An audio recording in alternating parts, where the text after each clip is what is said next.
Hello, I'm Ryan, and welcome to Analyze This Mr. Bond, my channel where I discuss the adventures of James Bond 007 and dig for what lies beneath the surface. Today we're digging into Diamonds Are Forever, Sean Connery's official farewell to the role of James Bond, though he would reprise the role of James Bond in the unofficial Bond film Never Say Never Again some years later. Diamonds Are Forever is a film that I struggle to discuss. In fact, this is my third time recording this video because I feel that I just lost my way in talking about it the previous two times, and hopefully this comes together because I'm not going to record it a fourth time. Diamonds Are Forever is such an outlier for the series, tonally, stylistically. It just feels like it exists on its own island. It's kind of the uncanny valley Bond film. It's the Bond film that stars a character named James Bond, and he's played by Sean Connery, but he doesn't look like Bond and he doesn't really act like Bond, and the story doesn't really have the essence of Bond. In fact, I think of all the Bond films, and I realize this is a big claim, I think Diamonds Are Forever has less of the essence of the Ian Fleming source material than any of the Bond movies. And what I mean by that is the Ian Fleming novels are balanced between surrealism and violence and death, the urgency of hard-boiled writing. And all of the Bond films are anchored in that to one extent or another. Even the silliest Roger Moore movies have this wonderful pivot between sort of darker moments and the more outrageous moments. And so you could look at something as preposterous as Moonraker with its double-taking pigeons and still find things that really feel rooted in the sort of Fleming impulse of storytelling. However, Diamonds Are Forever, while there are elements that you could say could be pulled from Fleming or feel Fleming-esque in their own way, I think there's a lot to be said for the idea of Bond exploring a diamond smuggling pipeline, or even the story idea that they come up with for this movie that there's a Willard White figure who is based on Howard Hughes, who's been kind of replaced by this sinister organization without anybody knowing about it. That all feels in the wheelhouse of Bond, but stylistically and tonally, right from the outset, this movie is kind of taking the oomph out of it a little bit. I really think that Diamonds Are Forever is a lot like the Blake Edwards films of the 1960s, the comedies he did with Peter Sellers, the Pink Panther movies. This is really like the Pink Panther movie of Bond films. Bond is very much presented as a character who is somewhat uninvested in his activities. He's so aloof, so removed from it all, and he's a bit of a joke machine. Of course, Connery's Bond was always a very funny character, and that certainly, got cranked up a little bit once by the time you get to Goldfinger and Thunderball. But here, he's really leaning into that. And in part, that was a conscious choice. When you look at the behind the scenes of Diamonds Are Forever was made at a very strange moment for the series. On Her Majesty's Secret Service left the series a little stranded. George Lazenby had quit the role, so the role was up for grabs. It had been a bit of a disappointment box office wise. It wasn't an outright failure, but it didn't really continue the trajectory that the Bond series had been on of big box office success, and it was a little bit lukewarm from a critical perspective. So there was a sense that they needed to really reestablish the series to kind of keep it continuing. And so Connery was brought back, and they really wanted to look back to Goldfinger. So they brought back the director of Goldfinger, Guy Hamilton, to shepherd Diamonds Are Forever. In fact, earlier versions of Diamonds Are Forever even involved Goldfinger's brother as a villain figure in this movie. So that's how much they were trying to get back to Goldfinger.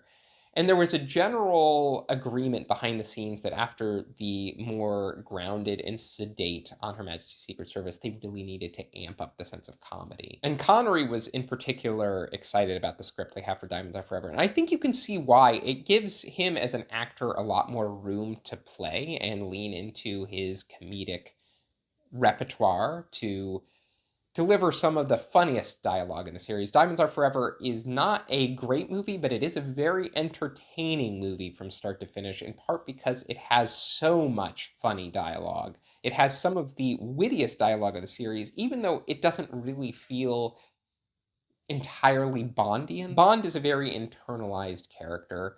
He can certainly lean into comedy, but there's a sense in which Bond is an observer drifting through the story. He's always observing those around him, responding to them.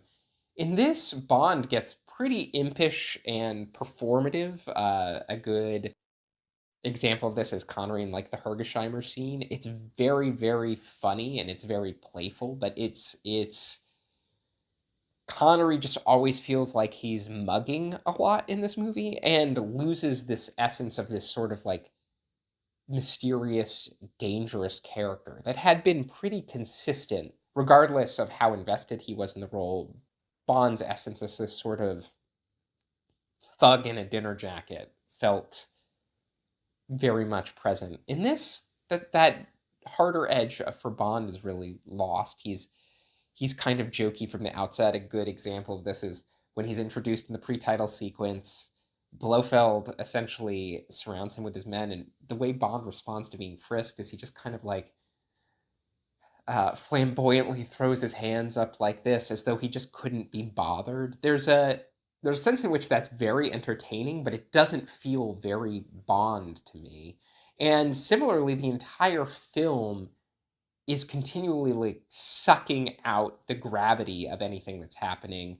Blofeld, Bond's arch nemesis, escapes at one point dressed fully in drag.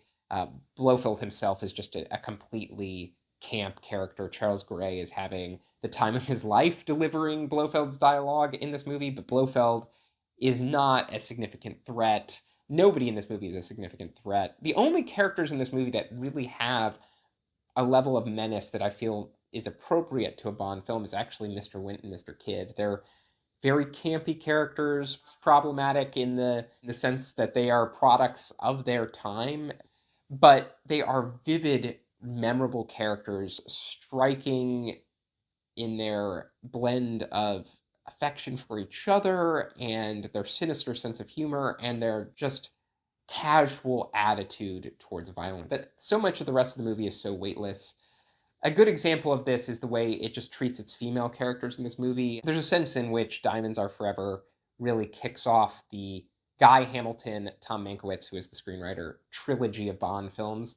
That is Diamonds Are Forever, Live and Let Die, and The Man with Golden Gun. And they all have this unfortunate tendency to either underwrite or diminish the female characters in the story, despite casting some really great actresses. Jill St. John is a terrific presence in this movie. She has great chemistry with Sean Connery. They have this really instant charge between them that's almost a little bit antagonistic, a little bit affectionate, but her character is just essentially incoherent, which is furthermore a bit of a shame because Tiffany Case is one of the best female characters in the Ian Fleming novels. She's really rich and well defined. In this film, just take her introduction, for example. I think Tiffany Case's introductory scene in the movie is very entertaining, it's very amusing, but it doesn't make sense. It's just completely a vehicle for some weird jokes and lines from Connery.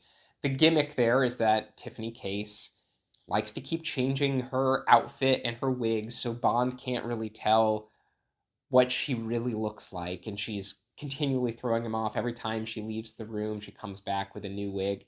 It's very much a sort of Blake Edwards, Pink Panther-y sort of gag. And in theory, it could have set up some sort of behavior for her character. Maybe this is the way she consistently moves about the world, but it's just kind of dropped after this scene. It's just a gag for its own sake. And the entire movie feels sort of structured that way. Everything is just like, let's do this because it's funny, is generally the ethos of Diamonds Are Forever, with the exception of its surprisingly tense and savage elevator fight scene, which is one of the best hand-to-hand combat scenes in the entire Bond series, but that feels like such a weird detour from the sort of jokey, jaunty tone that Diamonds Are Forever follows. There's also a sense in which the milieu and ambiance of Diamonds Are Forever just feels like a big break from what we expect from Bond. Now, this comes from Fleming, and I actually really like the idea of Bond being in Vegas. I love seeing the Vegas of that time, this sort of seedy, grimy Vegas that existed long before Vegas went all, Disneyland, and it's a nice world for like an underbelly of crime to exist, and it's really interesting to see Bond exist in the midst of it. But because Bond is not really well defined as a uniquely British figure, we lose a lot of the Bond out of water contrast that you get, for example, in the next movie, Live and Let Die, which does that idea much more successfully, where Bond is presented very much as a stiff Brit in the midst of an American venue in New York City, New Orleans, things like that, where he's kind of purposefully out of water. In Diamonds Are Forever, he's dressing a lot more Vegasy. He it just kind of blends into the ambiance of the area more so than creating contrast with it, and we lose a lot of the wonderful like collision of cultures element that is typical in the Bond series. I mean, You Only Live Twice has that sort of Bond as a fish out of water element very dramatically highlighted. The sense that Bond is continually visiting places where he needs to find his bearings is a hallmark of the Fleming novels and the film series. However, Vegas isn't really used in that way. Again, because Vegas is mostly used as a canvas for these comic set pieces, it's not really interested in how Bond, the character, engages with the world around him. So we just kind of get a lot of broad jokes about like how talented Bond is at gambling or things like that, as opposed to the more interesting elements they could potentially bring out about what Vegas does and doesn't do for Bond as a character, what aspects he resonates with, what aspects of Vegas he really doesn't connect with. The movie isn't really playing with that in any meaningful sense. It's not really interested in its character dynamics in any meaningful sense. Characters behave the way isolated scenes need them to behave, and not really in the way that the story needs them to behave. I mean, a perfect example of this, again, is Tiffany Case's behavior at the climax of this film, which just feels so out of character with this very strong, feisty character that we've seen develop a relationship with Bond over the course of this movie. She's suddenly just utterly helpless and frankly a bit bimbo-esque, and kind of destroys any integrity the narrative would otherwise have. And similarly, you see that with Blofeld. There's potentially the gem of an idea with this being Bond and Blofeld's confrontation, and Blofeld having all these doubles. It's kind of an interesting idea that is pulling from the Howard Hughes myth. Howard Hughes being the mysterious man of wealth running an empire from the shadows, a recluse. Howard Hughes was also said to have doubles and things like that. So giving Blofeld all these, fake Blofelds that Bond needs to kill throughout the course of the movie is actually a potentially interesting idea. It's very silly, but it's strange enough that it could lead to some cool moments. But again, um, it's mostly just like an offhanded window dressing thing. It doesn't really make sense that Blofeld is doing this in the story beyond the fact that, yeah, this is just a thing that Blofeld is doing, but his real ambitions are to launch this diamond satellite and just kind of do the ransom thing that he's always doing. It's kind of like a little bit of blend of Thunderball and his scheme from You Only Live Twice, just rehashed all over again. If you're feeling the ambivalence in my voice, it's just because so much of Diamonds Are Forever just feels totally weightless.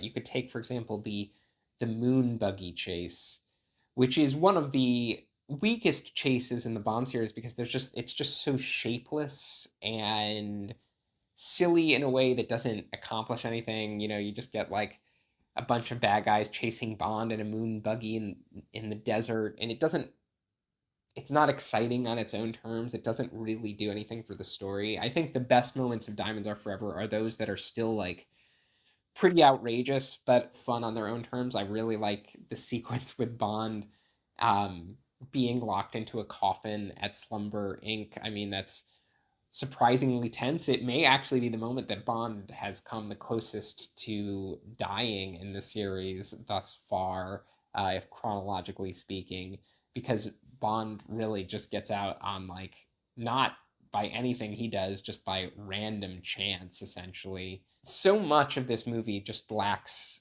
any sense of narrative momentum. It's not clear why the pipeline needs to be shut down the way it is, or how Bond is really processing everything he's doing with putting the links in the chain together.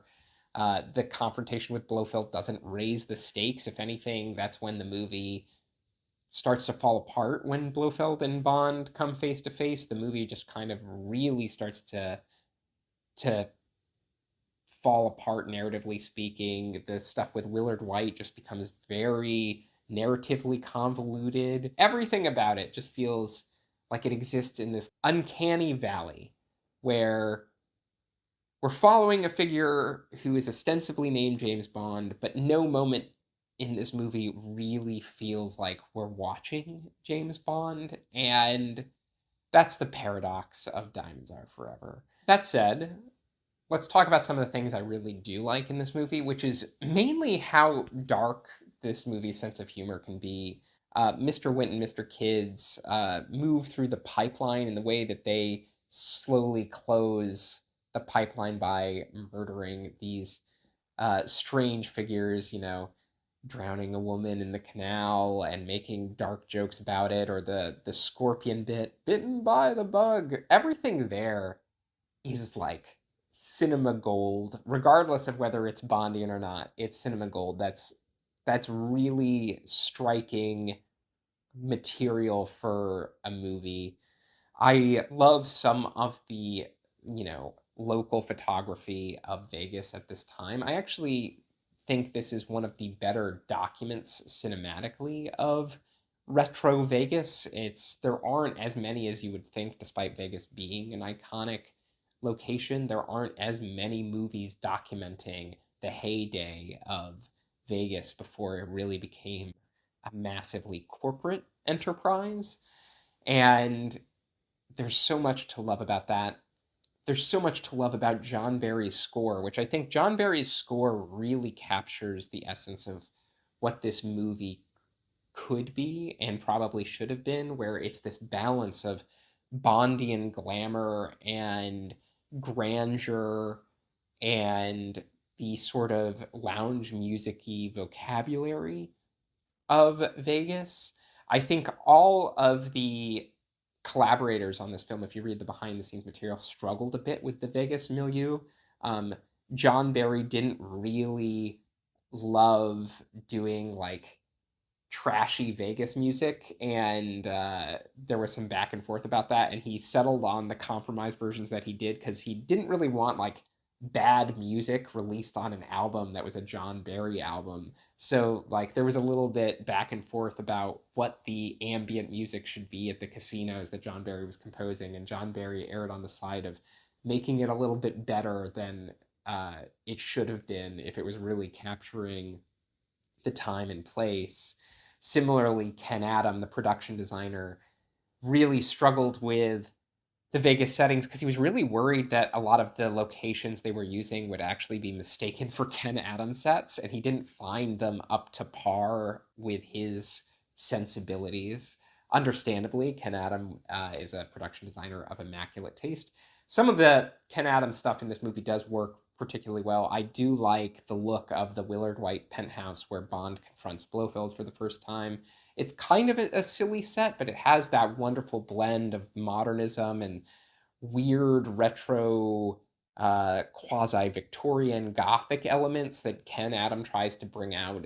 Similarly to the way he did in the You Only Live Twice volcano lair, where it's a bit like a Gothic castle embedded in this sort of like futuristic sci-fi volcano lair.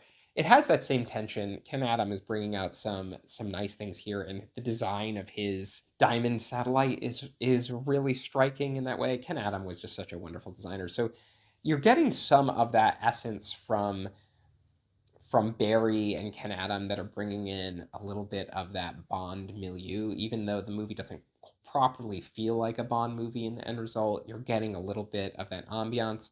And then I think the best thing about this movie is the title song. It is maybe the best of the big brassy Bond ballads.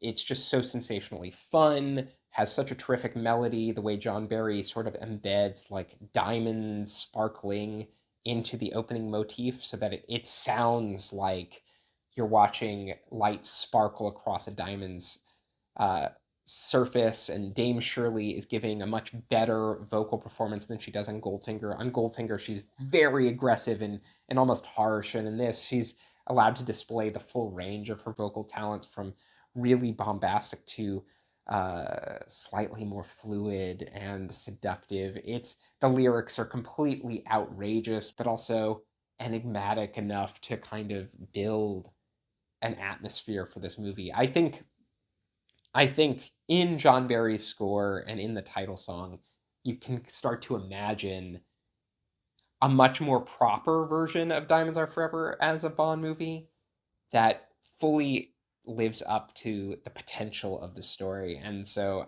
my favorite way to enjoy Diamonds Are Forever is probably just to listen to the soundtrack. But that said, let me know what you think about Diamonds Are Forever. I know it's a pretty controversial movie, and as I've noted, my thoughts on this movie are kind of confused. I really struggled to organize my thoughts about a movie that feels pretty confused. It's hard to have a coherent thesis about Diamonds Are Forever beyond saying it's the Blake Edwards Pink Panther Bond movie, because the movie is just so all over the map. Let me know if you agree with me. Let me know where it ultimately fits in your rankings. I don't rank Diamonds Are Forever at the very bottom because I find it more fun to watch than some of the other Bond movies, but it really does feel like it loses some of that Bond essence for me. So, thanks for watching, and I'll catch you in the next one.